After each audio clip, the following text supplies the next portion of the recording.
wa'lam anna haqqa syai'in bitaqdimi fil wasiyah bitaqwallahi ta'ala al-azizil hakim wa usika wa nafsi wa kafatil mu'minin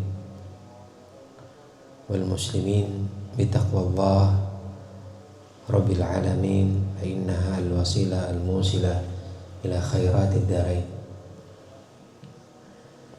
Mengulang bahwa sesuatu dari wasiat atau wasiat yang berhak untuk didahulukan adalah wasiat tentang mengajak kepada ketakwaan kepada Allah Subhanahu wa ta'ala. Maka Al-Imam Al-Haddad mewasiatkan kepada diri kita dan juga kepada diri beliau serta seluruh orang beriman dan kaum muslimin agar bertakwa kepada Allah Rabbil Alamin, yaitu Allah yang pengatur seluruh alam. Kenapa? Karena dengan takwa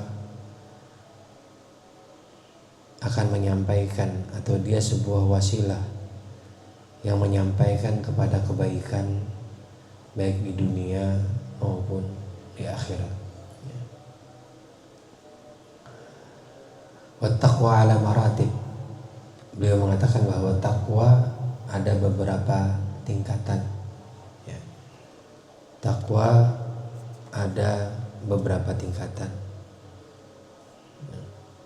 Maksudnya hierarki, ya, tingkatan. Jadi beliau menegaskan bahwa hal yang paling utama untuk disampaikan adalah takwa kepada Allah Subhanahu wa ta'ala. Dan beliau membagi takwa itu menjadi beberapa tingkatan, ala maratib. Yang pertama, awaluha tiqaul ma'asi wal muharramat wa huwa fardun lazim. Tingkatan yang pertama adalah fardhu lazim. Apa itu fardhu lazim? Ittiqaul ma'asi wal muharramat, menjauhi kemaksiatan dan hal-hal yang diharamkan oleh Allah Subhanahu wa ta'ala.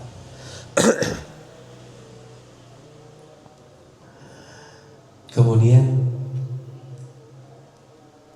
yang kedua adalah al-ittiqa' 'anil umur al-mushtabihat wa huwa wara'un hajiz.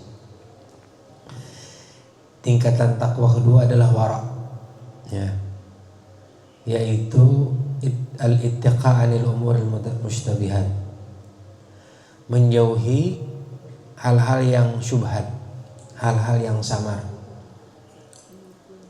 Ada di dalam sifat wara', ya. Wara' hajiz, ya. Wara' yang membentengi. Kemudian ini nih, an fudulil mubahat. Takwa, tingkatan takwa yang kedua, yang ketiga adalah zuhud baligh, ya. Maksudnya menjauhi kelebihan hal-hal yang mubah. Ini sudah mulai yang ketiga yang perlu kita latih, ya. Mudah-mudahan bisa, ya.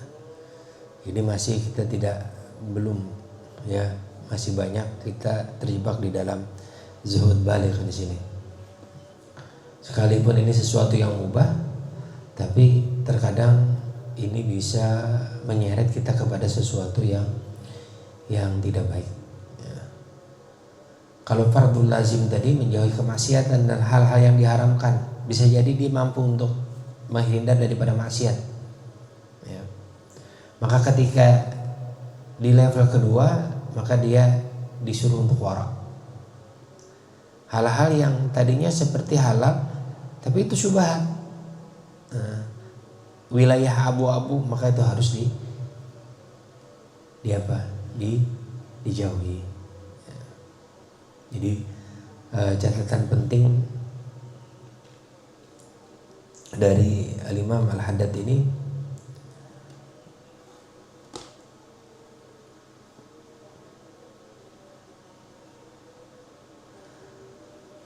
kata beliau, wa kullu man ittaqa syai'an minal khalqi aw khaufan minhum aw tama'an fihim fa huwa muttaqin lahum wa laysa bimuttaqin lillah. Jadi orang yang menjauhi sesuatu atau bertakwa kepada Allah atau takut atau sungkan kepada makhluk atau tama'an fihim, jadi melakukan sesuatu lantaran manusia, maka kata beliau apa? Walaysa bimuttaqin lillah. Dia bukan bertakwa kepada Allah Subhanahu wa taala. Ya.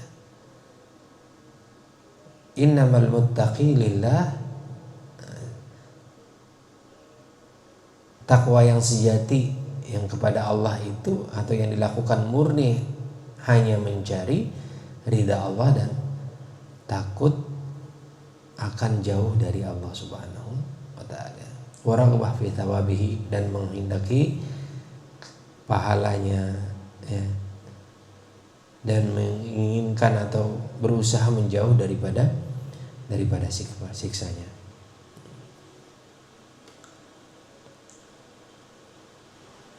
Sehingga orang-orang yang bertakwa itu, kata beliau, itu akan diberikan hadiah oleh Allah Subhanahu wa taala. Ya. Wa man ahkama maqamat taqwa saluha wa ta'ala li ilmil warathah. Jadi orang yang bertakwa, orang yang menjaga dirinya dari hal-hal maksiat, dari hal-hal yang diharamkan oleh Allah Subhanahu wa taala, kemudian dia menjaga dirinya dari sifat wara, menjaga dia wara, bersifat wara, atau menjaga dari hal-hal yang subhat, atau dia menjauhi hal-hal yang dari sifat mubah tapi tidak berlebihan. Jadi dia jauhi, dia tidak mau berlebihan dari hal-hal yang mudah, yang hanya sekedar untuk memuaskan syahwat atau keinginan, ya makan, malbus, pakaian, dan lain sebagainya. Dia jaga semua itu karena itu bagian daripada takwa. Ingat ya, takwa tadi tingkatannya berapa? Beliau membagi 3, ya. Jadi semuanya itu tidak hanya yang di level pertama, di poin pertama, pembagian pertama, tidak, tapi kesemuanya itu kita harus berusaha untuk melakukan atau mengamalkannya, ya. Dan orang-orang yang bertakwa ini, kata Imam Al-Haddad, itu bila sudah mencapai ketakwaan yang purna, ya purna dalam artian untuk level seorang hamba, ya bukan seorang nabi, maka nanti dia akan diberikan ilmu oleh Allah Subhanahu wa taala. Ilmil warathah wa ilmu laduni. Ilmu laduni, ya. Apa itu ilmu laduni? Ilmu laduni itu adalah alladzi yaqdhifuhu Allah taala fi qulubi awliyaihi. Ilmu yang Allah pancarkan langsung ke dalam hati para kekasihnya. Dan sifat ilmu ini wala tufiduhu durus, tidak ditemukan dalam lembaran kertas buku, turus, ya. Tahwihi turus, tidak ditemukan dalam barang buku, dan wala tufiduhu durus, tidak didapatkan hanya dengan belajar.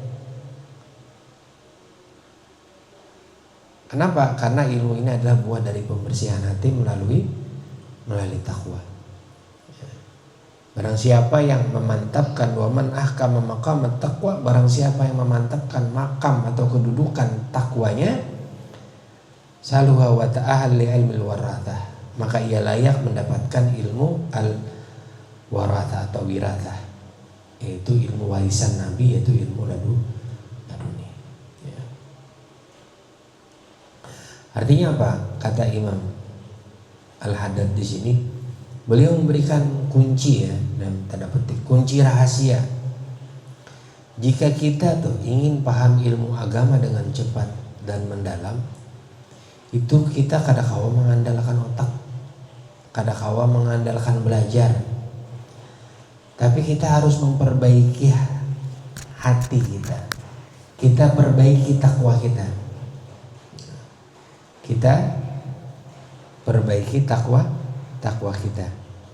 Bahkan sidin di dalam kitab ini waqad harramahullahu ala arbabin nufus a'nin nufus al-muzlimah al-mashghufah bi islahil mat'um wal mankuh wal malbus. Ya.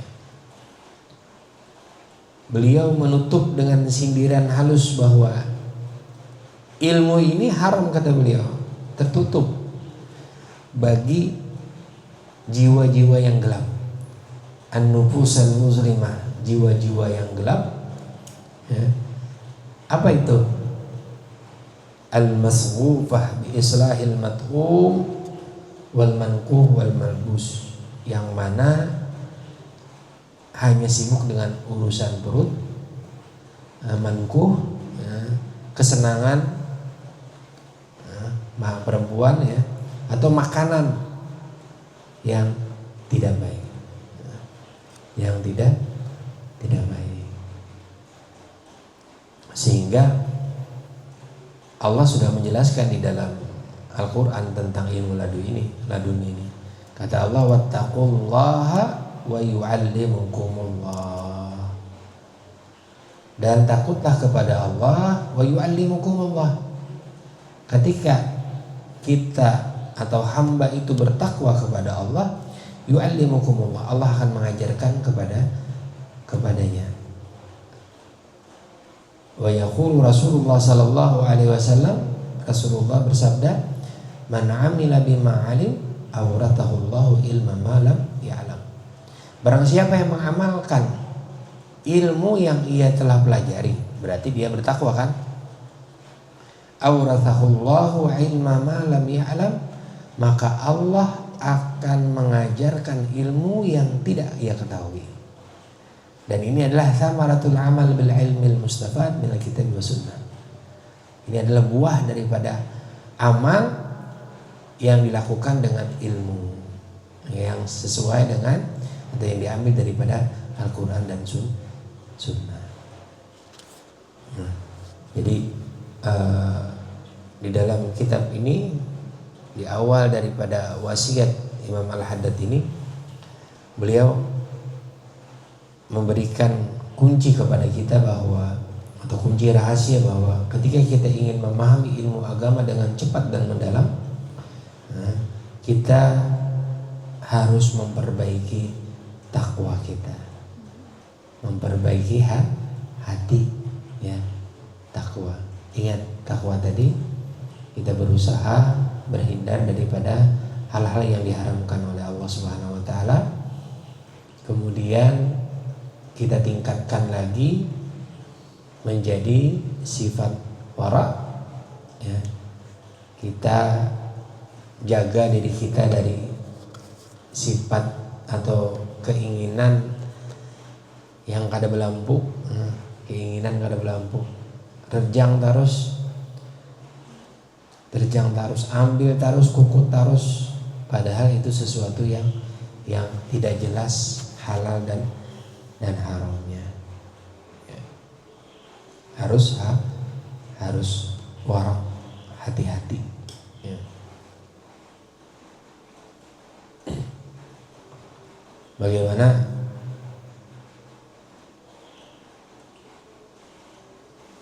disebutkan bahwa definisi daripada wara itu adalah menghindari hal-hal yang hukumnya kada jelas, makanya masih belum jelas. Contoh misalnya, jika kita ditawari gawian atau ada keuntungan yang cara mendapatkannya agak meragukan, meskipun secara formal itu kelihatannya mungkin tidak terlihat haram, ya. Maka seseorang yang memiliki sifat wara itu akan memilih untuk meninggalkannya. Ya, tujuannya tadi apa? Hajiz, bahwa waraun hajiz, sebagai benteng, makanya sebagai hajiz, sebagai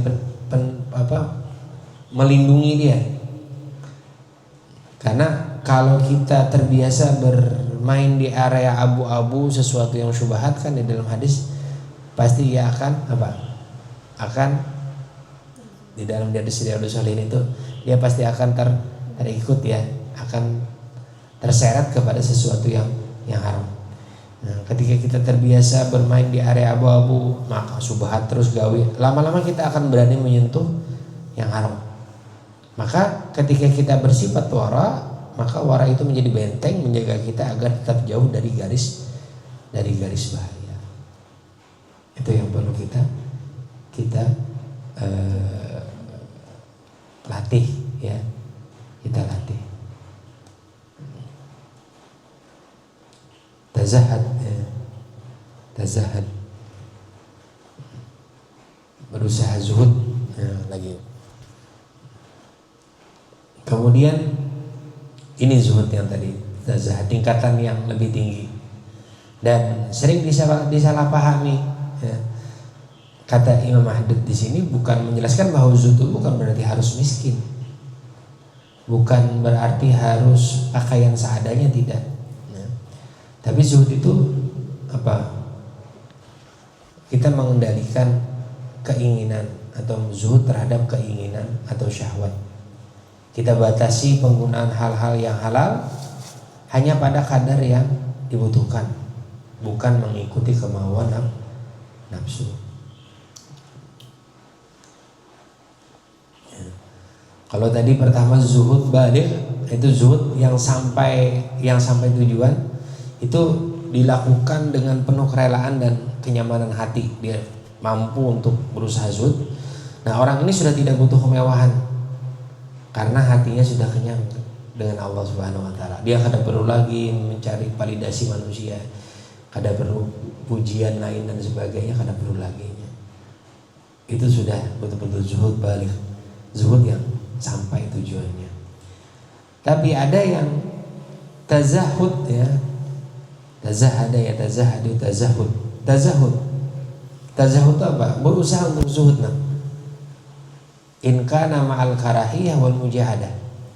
Dilakukan dengan perjuangan, mujahadah dan karahiyah, ada rasa berat. Ini adalah proses bagi kita yang masih belajar menahan diri dari godaan gaya hidup berlebihan. Ya. Malam tadi melihat apa? Melihat ini, mudah-mudahan kita bisa melakukan minimalis ya. Kehidupan minimalis itu orang-orang Jepang ya, orang-orang Jepang itu di buku-bukunya apa tuh yang kemarin kita lihat di rak ya, secara minimalis, hidup secara minimalis. Jadi yang perlu kita latih adalah ini ya, ketakwaan, karena memang kata Abi kemarin, fatazawwadu fa inna khairaz zadi taqwa.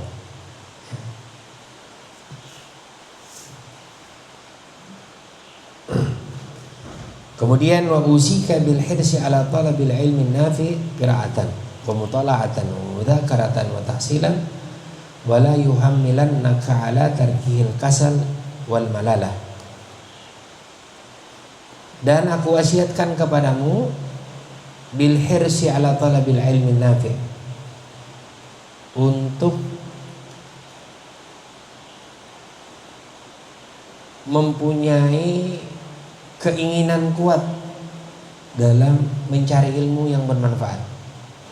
Jadi jangan malas mencari ilmu ya. Jangan sampai kita terjebak dengan perkataan syaitan, bah kudusekin kita mencari ilmu, kudusekin belajar, kamu kada jua mengamalkan. Jangan. Karena wasiat beliau berikutnya atau nasihat beliau berikutnya adalah kita harus bil hirsi ala talabil ilmin nafi', berusaha mencari ilmu yang bermanfaat. Perbanyak membaca, qiraatan ya, perbanyak membaca, wa mutala'atan, dan mengulang bacaan-bacaan atau ilmu yang sudah kita pelajari, wa mudzakaratan, dan berusaha mengingat apa yang sudah kita pelajari daripada ilmu tersebut. Jangan sampai kemalasan dan sifat bosan kita untuk sifat bosan kita terhadap ilmu itu menguasai kita. Usahakan, ya. Terus bagaimana caranya agar sifat malas dan bosan itu jauh daripada kita? Kita lihat bagaimana pentingnya ilmu itu pada diri kita, ya. Ini wasiat kedua tadi mengingatkan kepada kita bahwa ilmu itu perlu dicari, ya. Jadi ada semacam ketika kita berjalan ada apa? Menemukan dua jalan bercabang. Tapi dua jalan ini harus kita ambil dua-duanya. Pertama jalan dengan apa? Dengan belajar. Yang kedua jalan untuk kita mendapatkan sebuah ilmu yang mana ilmu tersebut Allah langsung berikan, yang tidak bisa kita dapatkan dari belajar. Jadi ketika kita menuntut ilmu itu ada dua persimpangan ilmu yang dua-duanya harus kita ambil, dengan belajar dan dengan membersihkan hati kita untuk senantiasa bertakwa kepada Allah agar kita mendapatkan ilmu yang Allah berikan kepada kita secara langsung. Dan juga apa? Dan juga tentunya bil hirsi ala talabil ilmi an-nafi' qira'atan tala'atan wa mudzakaratan. Namun wa 'alaika bi islahin niyyah fi talabi. Beliau mengingatkan kepada kita lagi bahwa ketika belajar, ketika menuntut ilmu itu perbaiki niat, kata beliau. Ya, bi islahin niat.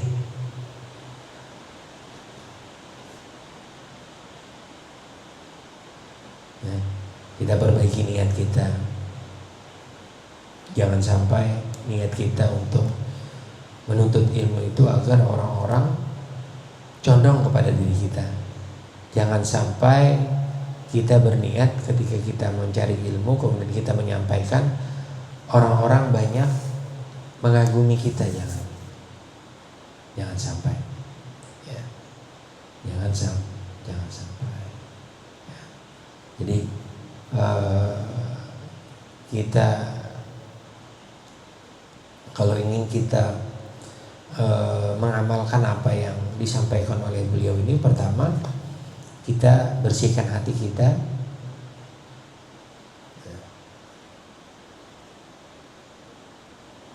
ringkas, kita bersihkan hati kita dengan takwa, yang mana takwa tadi ada 3 tingkatan. Kemudian yang kedua, kita jangan malas untuk mencari ilmu, baik dengan cara membaca hal-hal yang baru, ikut majelis taklim, mendengarkan guru-guru mengajar, kemudian kita mutalaah, kita baca pelajaran-pelajaran yang sudah kita pelajari, wa mudzakaratan, dan kita berusaha mengingat apa yang sudah kita pelajari, wa tahsilan, dan berusaha untuk mengamalkannya. Bagaimana caranya? Ya, kita diberikan waktu oleh Allah Subhanahu wa taala, maka pergunakan waktu itu dengan sebaik-baiknya. Di sela-sela waktu, di sela-sela santai kita baca buku, ya. Kita baca buku, atau ketika kita megang HP, ada di medsos yang mana menampilkan manfaat-manfaat yang banyak, tulisan, jurnal, atau ilmu banyak, ya. Lebih-lebih di Facebook. Kalau Abi melihat di Facebook itu banyak yang menambah ilmu bagi kita, ya. Menambah ilmu dan menambah wawasan bagi kita. Jadi kita paksa diri kita untuk apa? Untuk memanfaatkan waktu dengan ilmu, dengan harapan bahwa ilmu tersebut bisa kita amalkan. Dan insya Allah itu bagian daripada takwa di dalam diri kita. Karena Kalau kita sudah berilmu, kita bisa mengamalkan, maka insya Allah auratahullah wa ilmu malam ya'lam. Ya, Allah akan memberikan ilmu kepadanya, ilmu yang belum pernah ia ketahui. Wallahu taala alam bisawab. Subhanakallahumma wa bihamdika asyhadu an la ilaha illa anta astaghfiruka